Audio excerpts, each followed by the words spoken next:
الحمد لله رب العالمين. أشهد أن لا إله إلا الله وحده لا شريك له،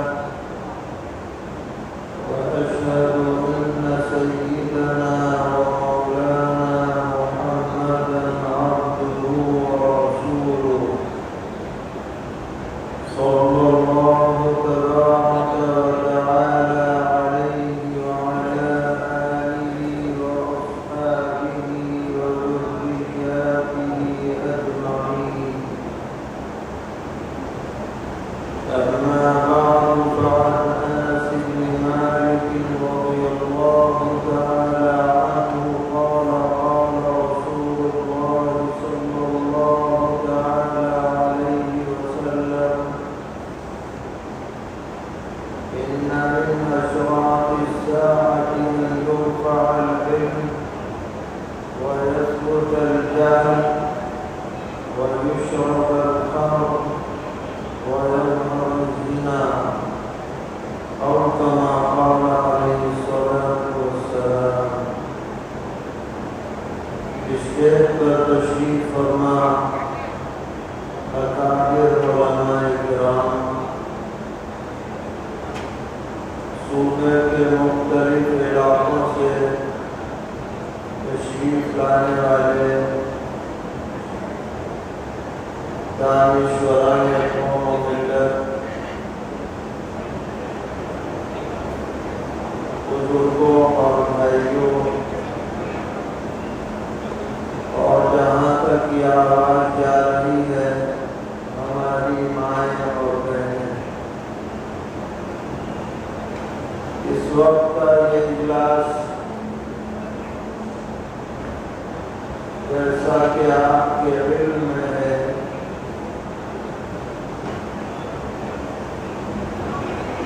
مسلمانوں میں دینی تعلیمی بیداری کے عنوان سے منعقد کیا گیا ہے۔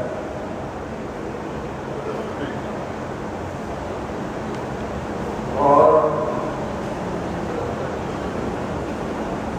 جس جذبے کے ساتھ اور حوصلے کے ساتھ دینی تعلیمی بورڈ جمعیت علماء تلنگانہ کے زیر انتظام یہ اجلاس منعقد ہوا ہے، اگر یہ جذبہ صرف اجلاس تک محدود نہ رہے بلکہ تحریک بن جائے اور ہم یہاں سے یہ عزم کر کے جائیں، یہ ارادہ کر کے جائیں کہ اس تعلیمی تحریک کو اپنی زندگی کا مشن بنائیں گے اور پوری قوت کے ساتھ اسے آگے بڑھائیں گے، تو بلا شبہ یہ اجلاس ایک انقلابی اجلاس ہو سکتا ہے۔ جیسا کہ ابھی ہمارے بزرگ حضرت مولانا عبدالقوی صاحب جو صوبہ تلنگانہ دینی تعلیمی بورڈ کے صدر محترم بھی ہیں، انہوں نے بھی اس جانب توجہ دلائی ہے کہ ہم صرف سن کے نہ چلے جائیں بلکہ عزم کر کے جائیں، اور ہر آدمی اپنے اپنے مقام پر پہنچ کر آزادیوں کا جائزہ لے اور ان کی ضرورت کے اعتبار سے دینی تعلیم کا نظم کرنے پر محنت کرے۔ ابھی دوپہر جمعے کے بعد جہاں ہم نے جمعہ پڑھا وہاں ایک صاحب سے ملاقات کی. وہ بڑے فکر مند تھے اور بڑے جلد کے ساتھ یہ کہہ رہے تھے کہ صرف شہر حیدرآباد میں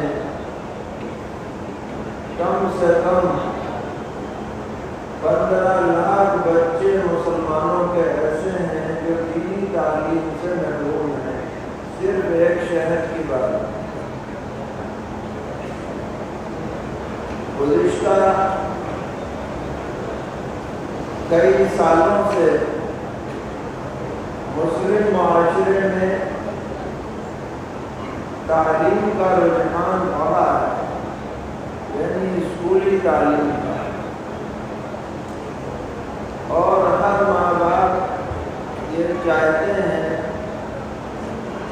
بچوں کے لیے بھی اور بالخصوص بچیوں کے لیے بھی کہ وہ کچھ نہ کچھ پڑھیں، اپنے پیروں پر کھڑے ہوں، کمانے کے لائق بنیں. بے شک یہ اچھی بات ہے.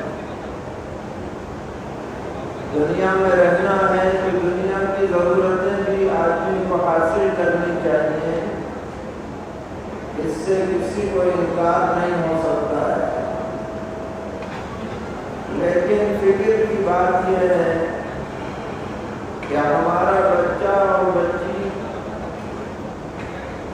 اعلیٰ سے اعلیٰ ڈگری حاصل کر لے،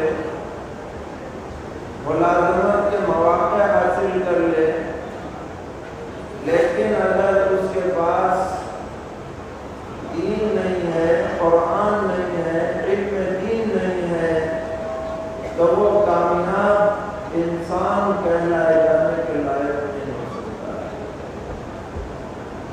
اس لیے جمعیت علماء یہ تحریک چلا رہی ہے کہ جو بچے اور بچیاں اسکول جا رہی ہیں ان کو صبح یا شام میں کم سے کم 1 گھنٹہ نکال کر مکتب کی تعلیم ضرور حاصل کرنی چاہیے. بچوں کو بھی حاصل کرنی ہے، بچیوں کو بھی حاصل کرنی ہے. یہ بچپن کا زمانہ آدمی کے مزاج کو بنانے یا بگاڑنے میں سب سے بڑا کردار ادا کرتا ہے. ہمارا بچہ شعور پیدا ہوتے ہی اگر غیروں کے ماحول میں پلے اور بڑھے گا، غیر اسلامی نشو و نما اس کی ہوگی اور گھر پر بھی اس کی تربیت کا انتظام نہیں کیا جائے گا، تو کوئی گارنٹی نہیں دی جا سکتی کہ وہ آئندہ اسلام پر قائم رہتا ہے یا نہیں رہتا ہے. پہلے زمانے میں گھروں کے اندر تعلیم کا نظم ہوا کرتا تھا. آج یہ تقریباً ختم ہو چکا ہے اور ہمارے بچے نوعمری کے ساتھ ہی غیروں کے حوالے ہو جاتے ہیں.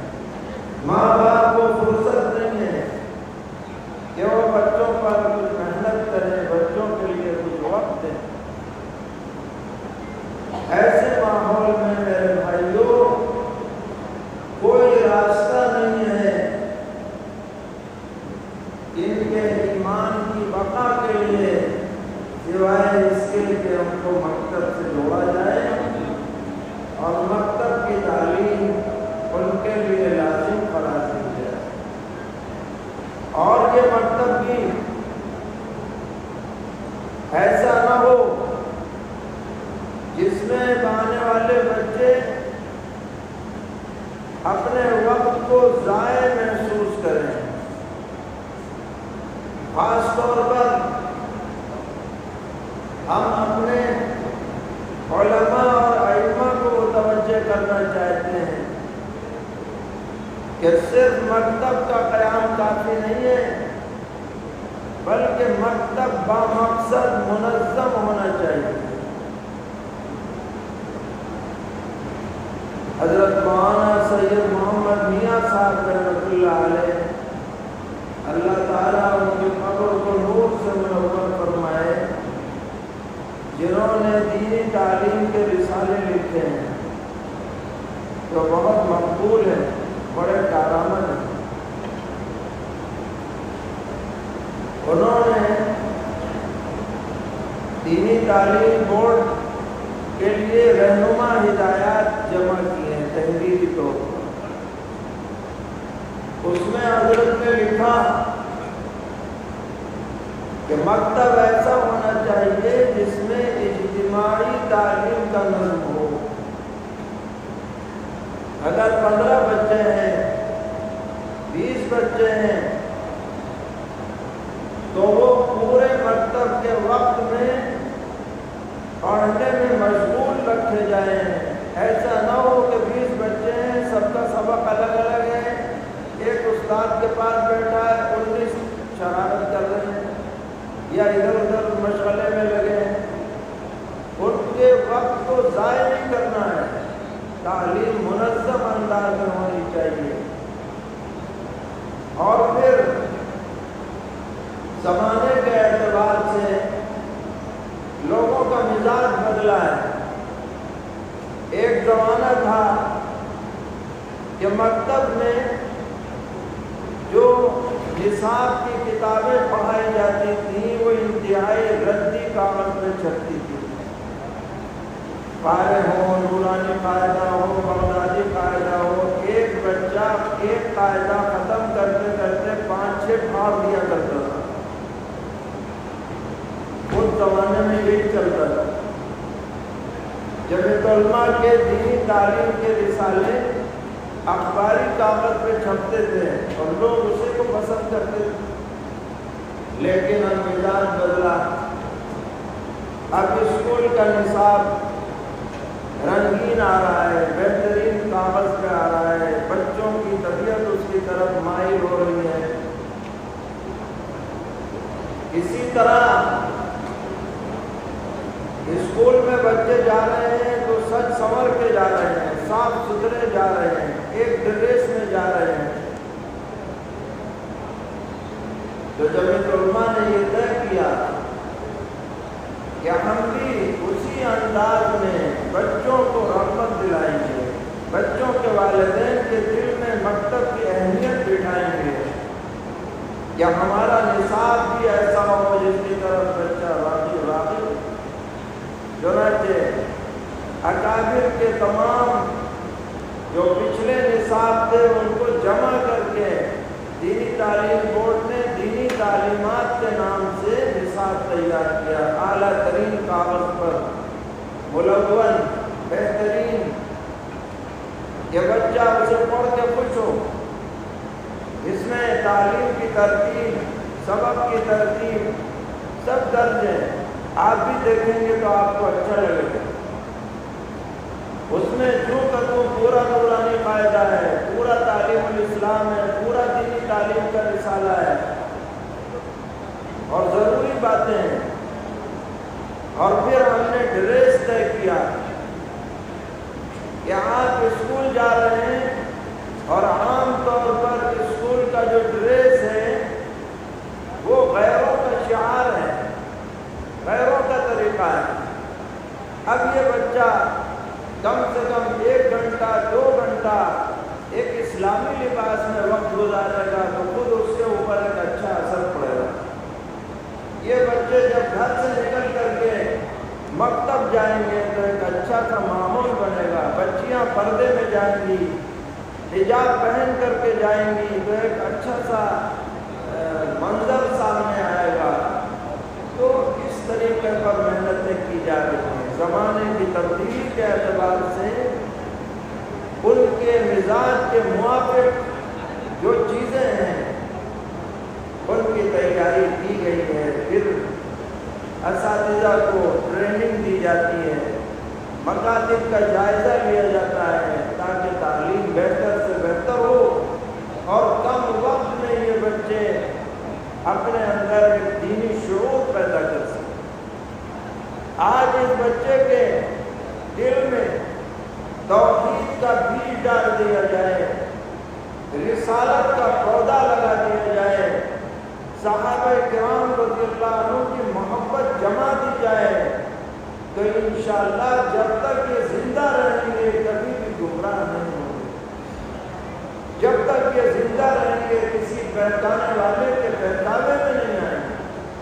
یہ بچپن کی محنت، یہ بچپن کا مزاج، یہ آدمی کی زندگی پر سب سے زیادہ اثر انداز ہوتا ہے۔ تو آپ حضرات نے ماشاءاللہ بڑی محنت سے یہ اجتماع منعقد کیا۔ ہماری تمنا ہے، دعا ہے، خواہش ہے کہ یہ اجتماع نہ بن جائے بلکہ ایک تحریک بن جائے، ایک انقلاب بنے، تبدیلی آئے لوگوں میں، ایک جذبہ پیدا ہو کہ ہمارا بچہ دین سے جڑے، ہمارا بچہ ایمان سے جڑے، ہمارا بچہ محبت رسول سے جڑے، ہمارا بچہ صحابہ کرام رضی اللہ عنہ میں سے ہر فرد کی محبت سے سرشار ہو، ہمارے بچے سلف صالحین کے طریقوں پر قائم ہو، یہ جذبہ ہمارا ہونا چاہیے۔ اسی مناسبت سے ایک حدیث آپ کے سامنے پڑھی گئی جو صحابی رسول سیدنا حضرت انس بن مالک رضی اللہ تعالی عنہ سے منقول ہے۔ حضرت انس بن مالک رضی اللہ تعالی عنہ بہت چھوٹے تھے، 9-10 سال کے، جب پیغمبر علیہ السلام ہجرت فرما کر مدینہ منورہ تشریف لائے تو آپ کے والد ہیں حضرت سوتیلے والد ہیں حضرت ابو طلحہ، اور والدہ ہیں حضرت ام سلیم رضی اللہ تعالی عنہا، جو حضور کے ننیالی خاندان سے تعلق رکھتی ہیں، بنو نجار سے۔ جب حضور تشریف لائے تو والدہ صاحبہ حضرت انس رضی اللہ عنہ کو لے کر حضور کی خدمت میں پہنچے اور عرض کیا یا ھذا خویتمو کا یا رسول اللہ، اے اللہ کے رسول، یہ آپ کا چھوٹا سا خادم ہے، ہمارے لیے خوش نصیبی ہوگی کہ آپ اس کی خدمت کو قبول کریں۔ چنانچہ فرماتے ہیں کہ میں نے 10 سال حضور کی خدمت کی ہے، صبح سے لے کے شام تک، فجر پڑھ کے حضور کے پاس آ جاتا تھا اور عشاء کے بعد جاتا تھا، اور اس 10 سال میں نہ کبھی حضور نے مجھے مارا، نہ کبھی ڈانٹا، نہ کبھی یہ کہا کہ یہ کام کیوں کیا، نہ کبھی یہ کہا یہ کام کیوں نہیں کیا، اور میں نے آپ سے جیسا شفیق اور مہربان کسی کو نہیں پایا۔ تو ایک دن والدہ صاحبہ آئی اور کہا کہ حضرت انس کے لیے ذرا دعا بھی کر دیں، آپ کا خادم ہے یہ۔ تو حضرت نے 3 دعائیں کی، اللہم اکثر مالہ وولدہ وادخلہ الجنہ، اے اللہ انس کے مال میں برکت دے، انس کی اولاد میں برکت دے، انس کو جنت میں داخل کر دے۔ فرماتے ہیں کہ حضرت کی 2 دعائیں تو میں نے دیکھ لی، مال میں ایسی برکت ہے کہ میرے باپ میں سال میں 2 مرتبہ پھل آتے ہیں، اور جس تجارت میں بھی ہاتھ ڈال دیا بس بارے میں آ رہا ہوگا، اور اولاد کی اتنی برکت ہے کہ جو زندہ ہیں وہ تو زندہ ہیں، کتنے تو انتقال بھی کر گئے، پورا محلہ آباد ہو گیا اولاد سے۔ اور تیسری دعا کا انتظار کر رہا ہوں، جنت میں بھی پہنچوں گا حضور کے ساتھ انشاءاللہ۔ تو بڑے حضور کے پیارے صحابی ہیں، شہید صحابہ میں سے وہ نقل کرتے ہیں کہ سرور عالم صلی اللہ تعالی علیہ وسلم نے فرمایا ان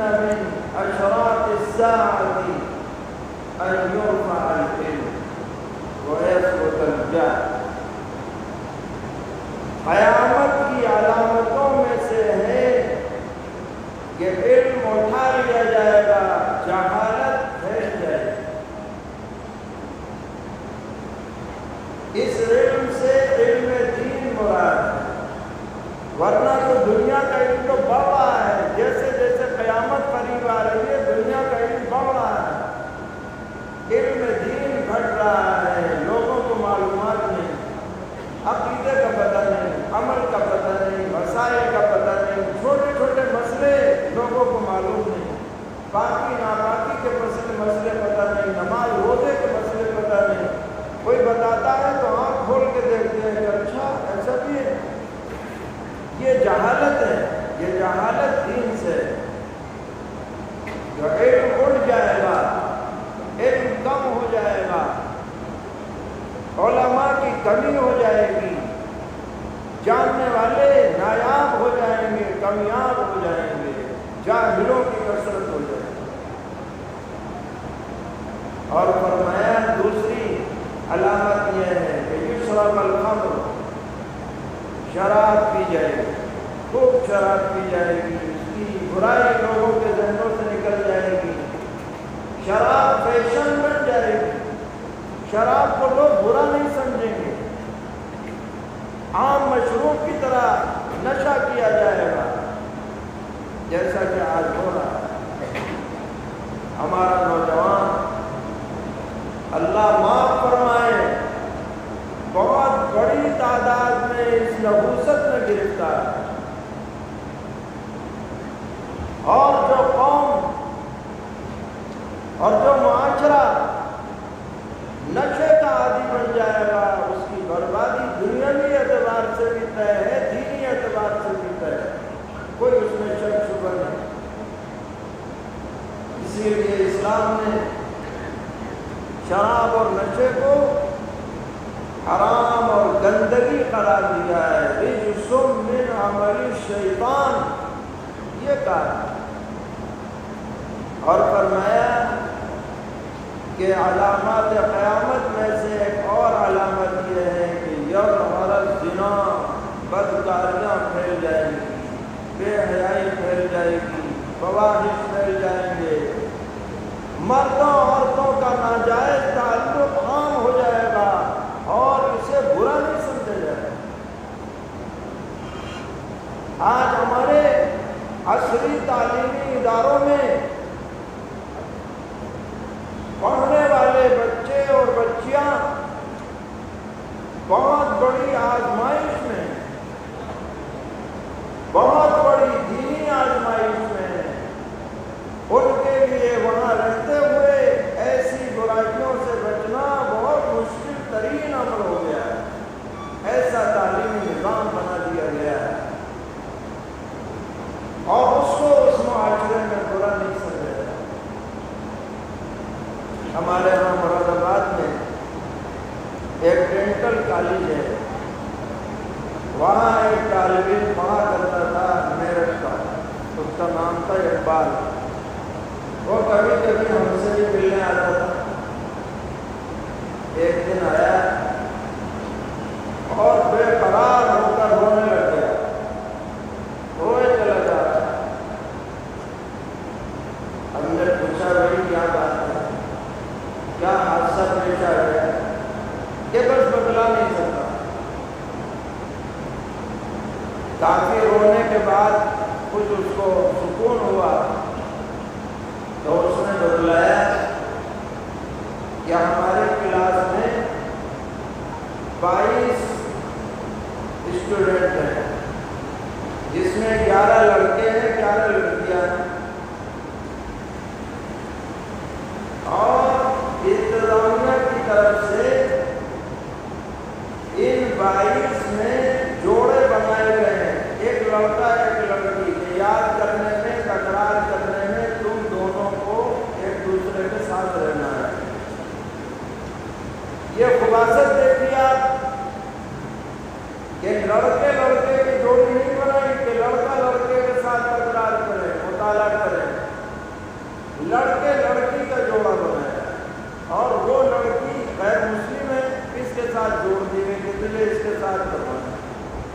اب یہ ہو رہا ہے کیوں؟ اس کے تربیت دینی ہوئی تھی، اس لیے اسے رونا آ رہا ہے، اور اگر اس کی تربیت دینی نہیں ہوتی تو اسے تو موقع ملتا کہ بھائی بڑا اچھا ہوا، چلو موقع مل گیا، جوڑا بن گیا، وہ رو رہا ہے، کہہ رہا ہے مفتی صاحب مجھے اپنی عزت بچانا مشکل ہے، کہاں جاؤں، کیسے بچوں، آخری سال ہے، پوری تعلیم میری خراب ہو جائے گی اگر میں چھوڑ کے جاتا ہوں، بس اللہ ہی مجھے بچائے۔ یہ ایک چھوٹی سی مثال ہے، آپ جب اس معاشرے میں جائیں گے تو پتہ چلے گا کہ وہاں یہ عیب نہیں رہا، فیشن بن گیا۔ تمہارا دوست ہے یا نہیں ہے تو وہی اچھی بات ہے، نہیں ہے تو اچھا، تم ایسے نالائق ہو گیا، جو اچھی بات تھی اس کو برا سمجھا جانے لگا اور جو بری بات تھی اس کو اچھا سمجھا جانے لگا۔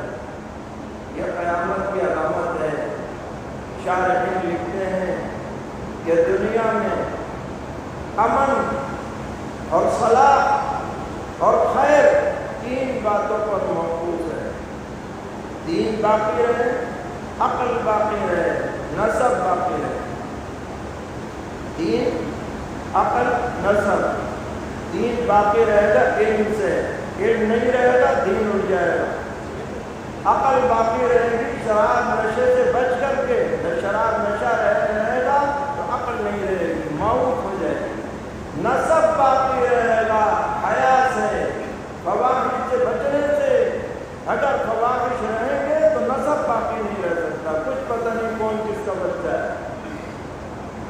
پیغمبر علیہ السلام نے ہمیں متوجہ کیا ان باتوں سے بچو، علم کو پھیلاؤ، جہالت کو دور کرو، نشے کے خلاف تحریک چلاؤ، بے حیائی کی باتوں سے امت کو بچاؤ۔ یہ مکاتب کی تحریک بھی اسی کا ایک حصہ ہے، یہ ہم سب کا فرض ہے۔ جیسا کہ ابھی حضرت مولانا نے فرمایا کہ علماء کا خالی نہیں، ہر مسلمان کا فرض ہے کہ وہ اپنی حد تک اس بارے میں محنت کرے، کوشش کرے۔ اللہ تعالیٰ اس اجتماع کو قبول فرمائے، ہم سب کو دین پر استقامت نصیب فرمائے، ہماری نسلوں میں دین و ایمان، قرآن، علم دین کی بقا کے فیصلے فرمائے۔ وصلی اللہ تعالیٰ